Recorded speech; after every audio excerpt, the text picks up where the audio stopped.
नमस्कार। संस्कृत भाषा शिक्षण में आप सबका हार्दिक स्वागत है। इससे पूर्व पाठ में हम धातुओं के बारे में जानकारी प्राप्त कर रहे थे। आज इस पाठ में हम उसी जानकारी को आगे बढ़ाते हैं। नमो नमः। नमो नमः। संस्कृत भाषा शिक्षणे सर्वेषां हार्दं स्वागतम्। पूर्वतन पाठे धातूनां विषये विवरणं क्रियमाणम् आसीत्। संस्कृते प्रायः 2000 धातवः सन्ति। ते च धातवः 10 गणेषु विभक्ताः सन्ति इति वयं ज्ञातवन्तः। के ते 10 गणाः इति चेत् भ्वादयः गणाः। तेषां सर्वेषां नामानि कस्मिंश्चित् श्लोके संगृहीतानि सन्ति। भ्वाद्यदादि जुहोत्यादिः दिवादिस्वादिरेव च तुदादिश्च रुधादिश्च तनुक्र्यादिचुरादयः इति तदपि वयं जानीमः एव। इदानीं तेषां नामानि एकवारं लिखामि। प्रथमः गणः भ्वादिः। कः प्रथमः गणः? भ्वादिः। उत्तमम्।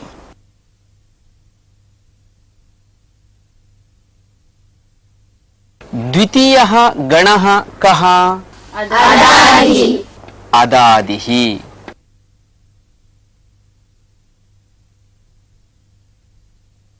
तृतीयः गणः कः? जुहोत्यादिः। जुहोत्यादिः। चतुर्थः गणः कः? दिवादिः। दिवादिः।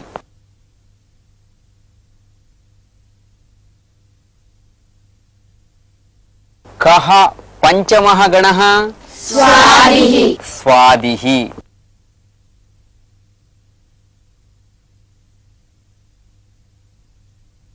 षष्ठः गणः कः?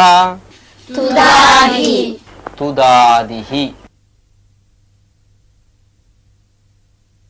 सप्तमः गणः? रुधादिः।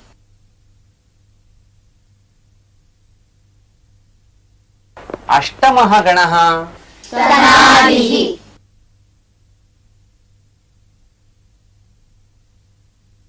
नवमः गणः? क्रियादिः।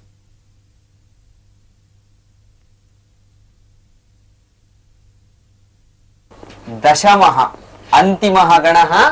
चुरादिः। चुरादिः।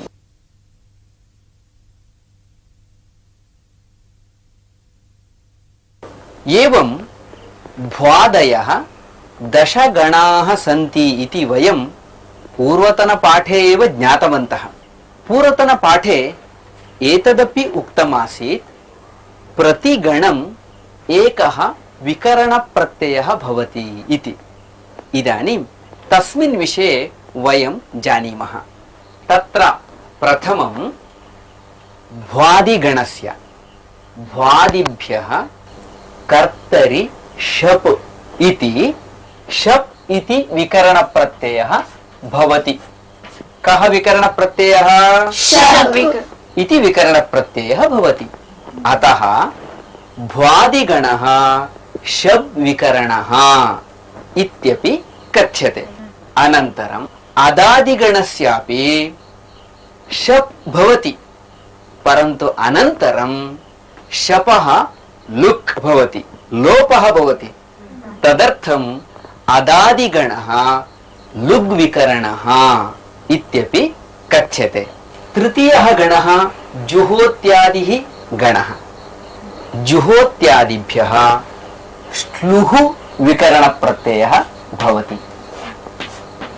कः? श्लुः। उत्तमम्। दिवादिः गणः अग्रिमः। दिवादिभ्यः श्यन् विकरणप्रत्ययः।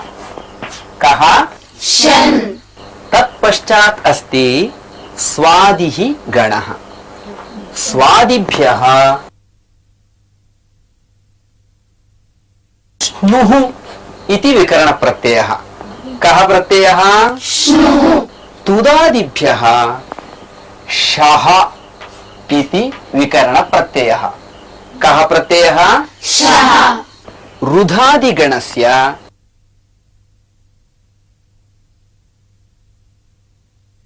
स्नम् इति विकरणप्रत्ययः कः स्नम् एवमेव तनादिगणस्य उहु इति विकरणप्रत्ययः कः उहु क्रियादिगणस्य विकरणप्रत्ययः अस्ति स्ना इति कः स्ना अन्ते च चुरादिः गणः अस्ति चुरादिभ्यः निच् इति प्रत्ययः भवति कः प्रत्ययः निच् प्रत्ययः एतेन क्रमेण शप् श्लू श्यन् श्नुः शः स्नम् उहु स्ना निच् इति विकरणप्रत्ययाः भवन्ति यतः मध्ये एते विकरणप्रत्ययाः सन्ति भिन्नाः भिन्नाः तदर्थमेव क्रियापदानां रूपाणि अपि भिन्नानि भिन्नानि भवन्ति एवञ्च भ्वादयः दशगणाः शबादयः विकरणप्रत्ययाः इत्येतत् सर्वम् अस्माभिः ज्ञातमस्ति हर एक गण की धातु के आगे कोई न कोई विकरण प्रत्यय जोड़ा जाता है। किस धातु के आगे कौन सा विकरण प्रत्यय जोड़ा जाता है ये तो अब आपने जान ही लिया होगा। धातूनाम् अन्येन प्रकारेण अपि विभागः दर्शयितुं शक्यते धातुषु केचन परस्मैपदिनः केचन आत्मनेपदिनः अन्ये केचन उभयपदिनः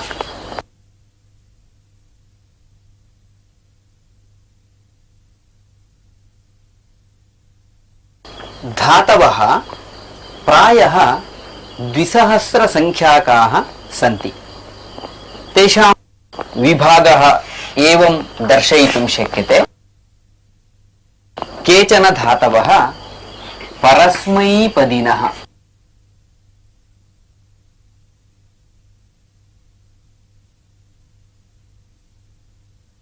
अन्ये केचन धातवः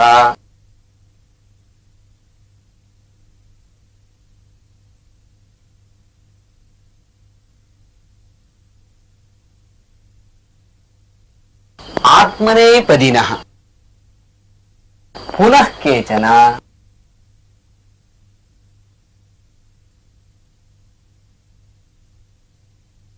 उभयपदिनः एकवारं वदन्तु परस्मैपदिनः आत्मनेपदिनः उभयपदिनः परस्मैपदिनां लट् लकारे प्रथमपुरुष एकवचन रूपं गच्छति पठति लिखति इत्यादि क्रमेण भवति इदानीं भवत्यः अपि तादृशम् एकम् एकं क्रियापदं वदन्तु क्रीडति पश्यति गिलति चिन्तयति खनति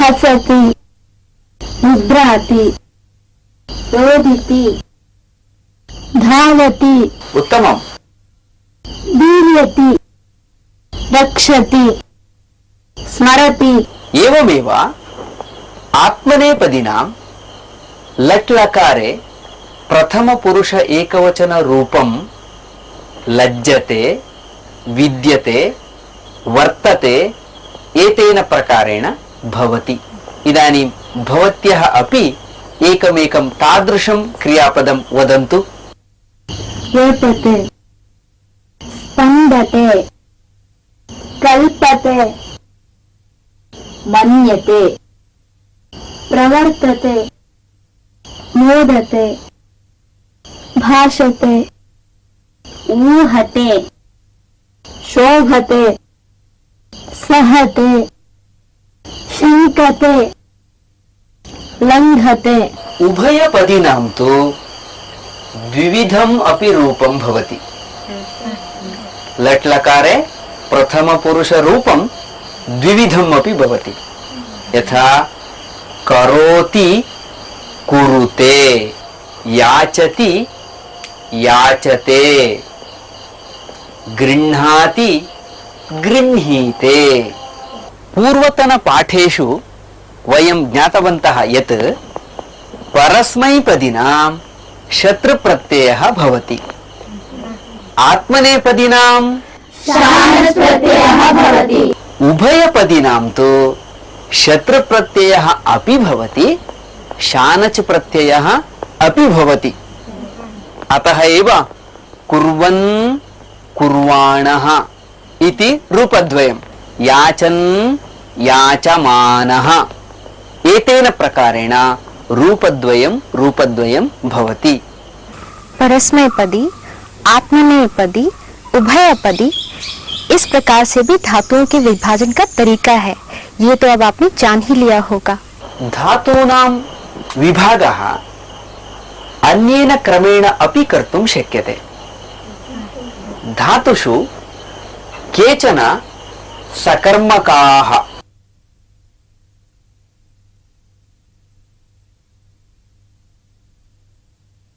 अन्ये केचन धातवः अकर्मकाः।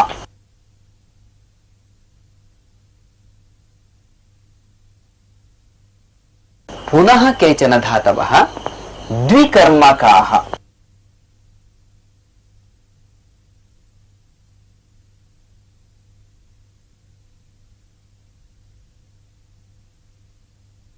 वदन्तु। सकर्मकाः, अकर्मकाः, द्विकर्मकाः। सकर्मकाः, अकर्मकाः, द्विकर्मकाः इत्यस्य ज्ञानं प्राप्तव्यं चेत् पूर्वं कर्म नाम किम् इति ज्ञातव्यं। कर्तुरीप्सिततमं कर्म इति सूत्रानुसारं कर्म नाम किम् इति वयं जानीमः एव। तथापि सुखेन अवगमनाय एवमपि वक्तुं शक्यते, क्रियापदम् उद्दिश्य कं कां किम् इति प्रश्नः करणीयः। तन्नाम द्वितीया विभक्तेः रूपं कं कां किम् इति प्रश्नः करणीयः। तस्य उत्तरं यत् लभ्यते तत् कर्म। यथा छात्रः पुस्तकं पठति।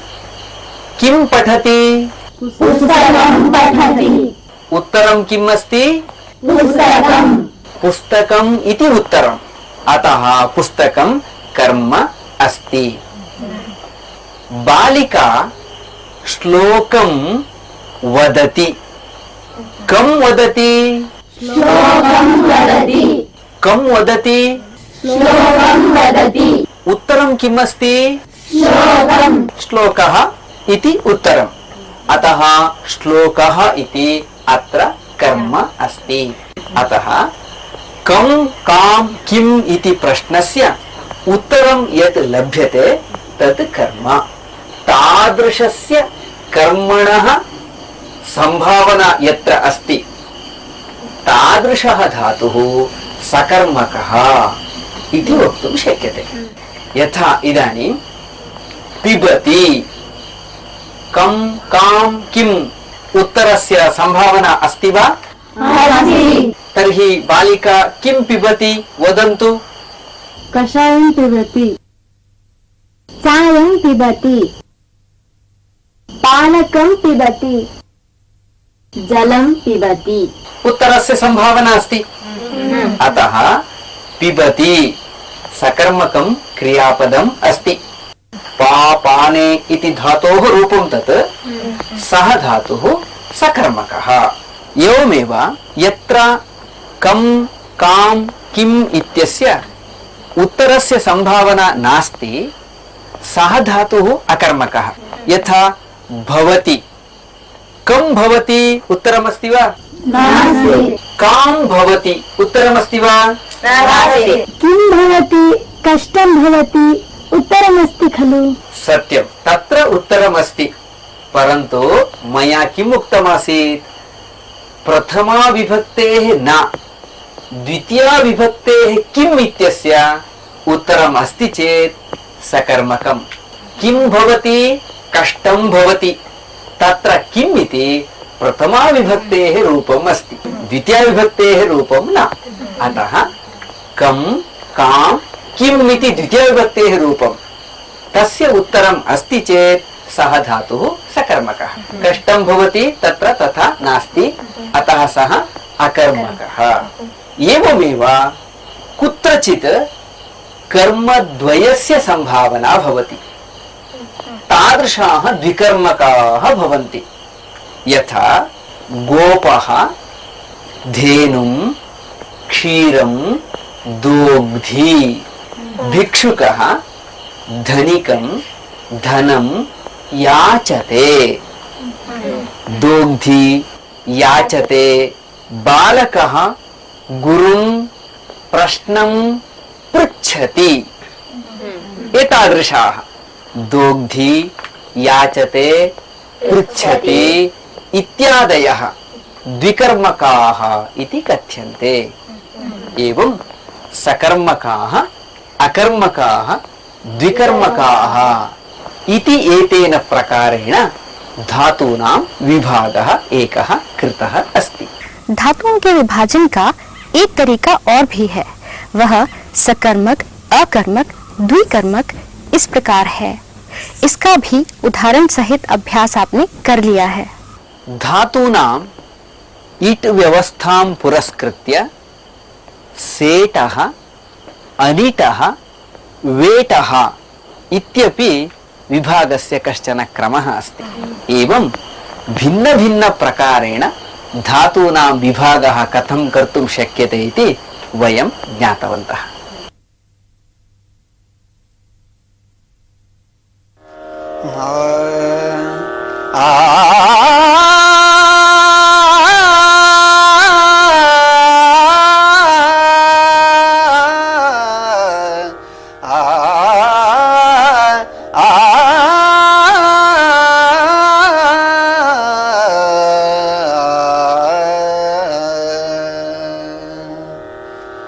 पुष्पं पुष्पं विचिन्वेत,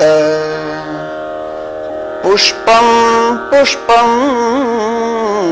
विचिन्वेत, मूलच्छेदं न कारयेत्, मूलच्छेदं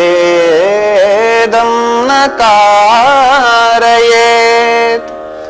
मालाकार इवारामे, मालाकार इवारामे, न यथा अंगारकारकः, न यथा अंगारकारकः।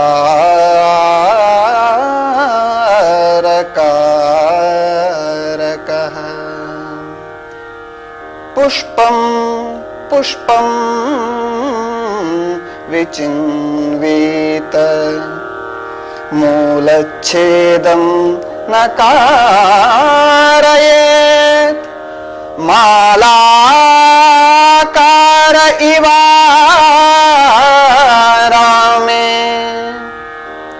न यथा अंगारकारकः, न यथा अंगारकारकः। प्राचीन संस्कृत साहित्ये पर्यावरण विषयः अपि उक्तः अस्ति। तादृशः कश्चन श्लोकः एषः। पुष्पाणि संग्रहणीयानि चेत् कथं संग्रहणीयानि? मालाकारः आरामं गच्छति, उद्यानं गच्छति, तत्र गत्वा सस्येभ्यः एकम् एकं पुष्पं सः संगृह्णाति। तथा पुष्पं संग्रहणीयं। पुष्पं पुष्पं विचिन्वीता, मूलच्छेदं न कारयेत्। पुष्पाणि आवश्यकानि इति सस्यस्य मूलं न छेत्तव्यं। कथं न करणीयम् इत्यस्यापि एकम् उदाहरणम् अत्र दर्शितम् अस्ति। यथा अंगारकारकः, अंगारकारकः अस्ति, सः अंगारं संग्रहीतुम् इच्छति। तदर्थं सः किं करोति? समग्रं वृक्षमेव कर्तयति। तथा न करणीयं पुष्पं पुष्पं विचिन्वीता इति बहु सुंदरं वर्णनम् अत्र कृतम् अस्ति। इस सुभाषित का अर्थ इस प्रकार है, यदि हमें फूल चाहिए तो जिस प्रकार मालाकार हर पौधे से फूल को एक एक करके प्रेम पूर्वक निकालता है, उसी प्रकार हमें भी निकालना चाहिए। अंगार कारक तो सारे पौधे को ही नष्ट कर देता है, हमें ऐसा बिल्कुल नहीं करना चाहिए।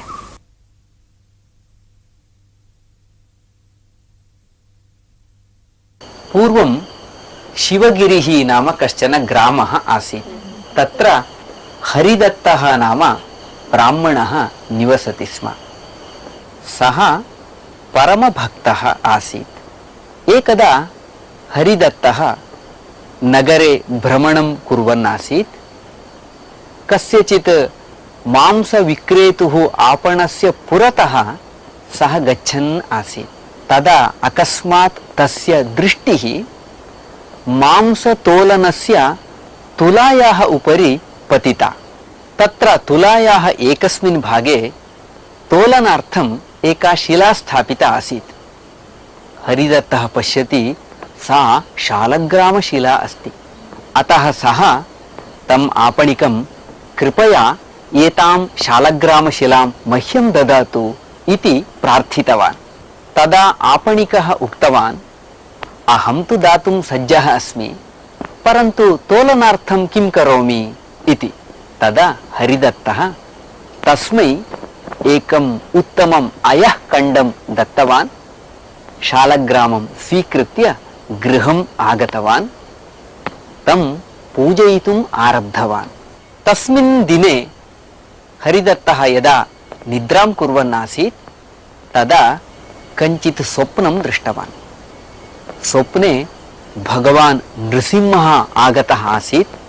सः हरिदत्तम् उक्तवान्, भवान् यस्मात् आपणात् शालग्रामम् आनीतवान् तत्र एव तं नीत्वा स्थापयतु, नो चेत् भवतः सर्वनाशः भविष्यति इति। किन्तु हरिदत्तः शालग्रामं न त्यक्तवान्। तस्मात् कारणादेव अनन्तरदिने एव तस्य माता मृता अभवत्। एकस्य दिनस्य अनन्तरं तस्य पुत्रः अपि मृतः अभवत्। अकस्मात् जातेन अग्निस्पर्शेण तस्य गृहमपि दग्धम् अभवत्। अन्ते हरिदत्तः अपि पार्श्ववायुपीडितः अभवत्। एवं विपत् परम्परा एव उपस्थिता चेदपि हरिदत्तः शालग्रामं नैव त्यक्तवान्। कथमपि परिसर्पन् नदीतीरं गतवान्। तत्र विद्यमाने पर्णपुटे शालग्रामं संस्थाप्य पूजां कृतवान्। हरिदत्तस्य एतादृश्या दृढया भक्त्या प्रसन्नः नृसिंहः तस्य पुरतः प्रत्यक्षः अभवत्। सः हरिदत्तम् उक्तवान्, हरिदत्त, उत्तिष्ठतु, गृहं गच्छतु। तत्र भवतः माता पुत्रः च भवतः प्रतीक्षां कुरुतः इति। स्वस्य निष्ठया सन्तुष्टः भगवान् मां परीक्षितुमेव एवं कृतवान् इति हरिदत्तः ज्ञातवान्। सः सन्तुष्टः अभवत्। भगवतः अनुग्रहेण तस्य पार्श्ववायुरोगः अपि उपशान्तः अभवत्। सः सन्तोषेण गृहमपि आगतवान्। शालग्रामं गृहे संस्थाप्य पूजाम् अनुवर्तितवान्। ततः बहुकालपर्यन्तं सः सुखेन जीवनं कृतवान्। कथा ज्ञाता वा? आम् ज्ञाता। धन्यवादः। नमो नमः। इसी के साथ यह पाठ अब यहीं समाप्त होता है। अगले पाठ में आपसे फिर मिलेंगे। तब तक के लिए धन्यवाद।